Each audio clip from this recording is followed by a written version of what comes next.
If you're a Ravens fan, it's unfortunate that your favorite team blew a 21-point fourth quarter lead for several reasons, but one of those reasons is this could have been a great Lamar Jackson day. I mean, we were about to talk about, is Lamar Jackson going to win another MVP? And I actually think there's a lot of excitement that I had when I watched his tape, and I'm actually very excited about what he's going to do for the rest of this season. Again, sucks that you blew the lead, but in the long term, I think there's actually a lot of positives to take away from this game.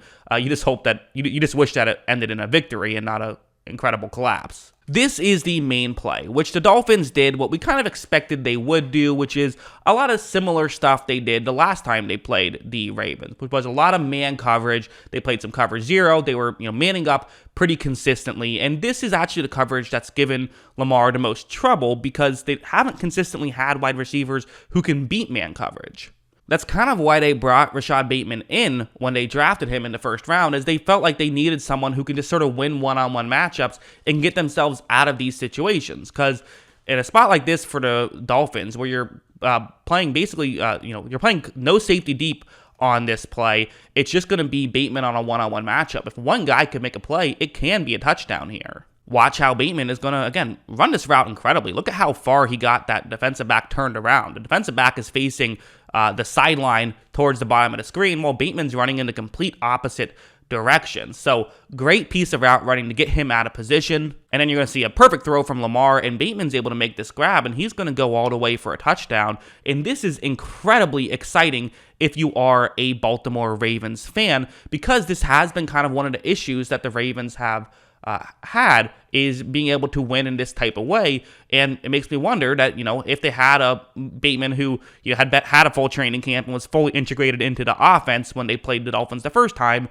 maybe they win that game as well. Of course, man coverage is always tricky to play against when you're playing Lamar because of situations like this. So again, it's going to be man coverage, and watch what happens. This time, it still is working. You're still able to, get everyone covered. So, okay, that's the benefit. But there's the X factor, which is you're having to take half of your defense and having them look specifically at the guy they're defending and not paying attention to Lamar Jackson. And as you see, only 6 guys looking at Lamar Jackson often isn't enough. He's able to scramble outside the pocket. There's a penalty on the other team. He picks up 19 yards. This is just something that, typically you say, well, if we're covering everyone, we'll eat these plays. Lamar will be able to run on us, but he can do that anyway, so let's just, do what we can.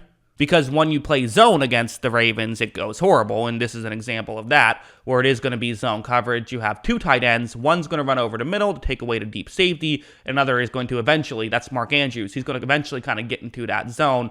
And, say what you want about the Ravens offensive coaching staff. They always do a great job at scheming stuff up against zone coverage. They can run a lot of zone busters, and they can successfully get this stuff going, and Lamar reads these plays very well. Watch how you're going to see Mark Andrews is going to, start to break in and get very open on this play. Lamar also hits him immediately, which, he was open for that bit of time. It wasn't going to be open forever, though, and Lamar threw a bullet in there to make sure he timed it up perfectly. They get a touchdown. This is the stuff that, Lamar was able to win an MVP, largely doing this kind of thing, which is part of, why you want to see this stuff happen, and why when they play man, it can sometimes be more difficult. You're taking these plays away. However, another disadvantage of playing that man coverage is something like this, so they're going to be playing man, and they're going to be, again, very far in. It's a 3rd down and short, so they're just going all out to stop the run. However, the Ravens block everybody, and the one unblocked man misses Lamar, which means it's a touchdown. So these are the things, this is how Lamar is able to get so many explosives, and how the Ravens are able to get so many explosives. They force you into taking chances, because if you had a safety deep there, just one safety deep, well, now the Ravens, since they're going to have Lamar run, they can block everybody else. Whereas if he handed it off, then of course you can only block all but 2 guys instead of all but 1 guy. But now all that Lamar has to do is make one move, and just like that, he got a massive touchdown on this play. So these are the predicaments that he puts teams in. These are the predicaments that the Ravens can now put teams in.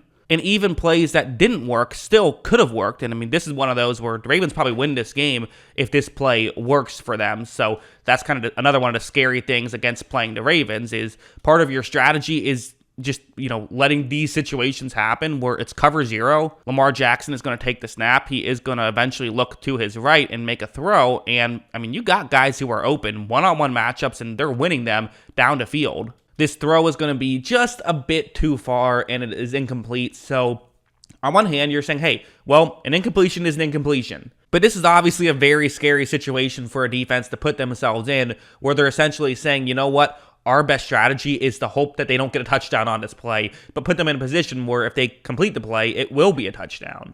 But that being said, it still might be the best strategy, because when you don't do this and you kind of, make sure that you take everything away deep, the Ravens can just get 8 yards every play. And I don't mean average 8 yards a play. I mean just get 8 yards every play with, some plays that go for more than that. This is the predicament that Baltimore does for teams. This is how Lamar Jackson in some ways broke the game, by being both an incredible thrower of the football and an elite runner of the football, which we really, Michael Vick's the only real example I can think of. I guess maybe Kyler Murray as well. But I still don't know if either of those guys were the rusher that Lamar is. And they don't get used the way that Lamar does, which is why Lamar has, had more success and has, won an MVP, whereas those guys haven't. However, there are some disadvantages that come with this, situation for the Ravens, and why there still is. I still think they're at their best when they're playing teams that are just playing a basic zone coverage against them, but just they're better equipped for this kind of stuff. But still, there are some disadvantages. This play where Lamar's going to have to, again,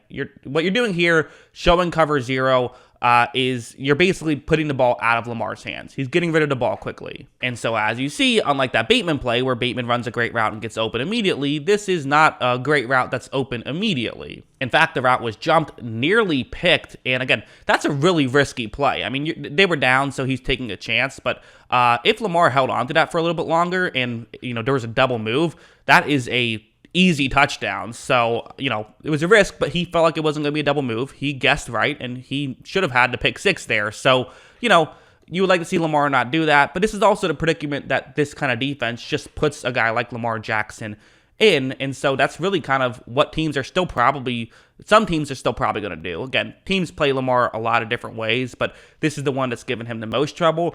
I just think that the Ravens are now more equipped to handle this than they ever have been. Typically, getting the ball out of Lamar Jackson's hands is a great strategy. Now, I'm not sure if it's a great strategy. I actually don't know what the preferred strategy is, which is awesome news for Ravens fans. But again, you wish that great news happened in a game where you won and not blew a 21-point lead. So maybe don't, cover Tyreek Hill next time. That's probably the one other aspect of this. But yeah, that's kind of what I thought about Lamar and the Ravens. What do you guys think? Do you agree that there's actually a lot of optimism about this game despite the horrific way that they lost? Let me know in the comments below. Always love hearing from you. And of course, as always, thanks for watching.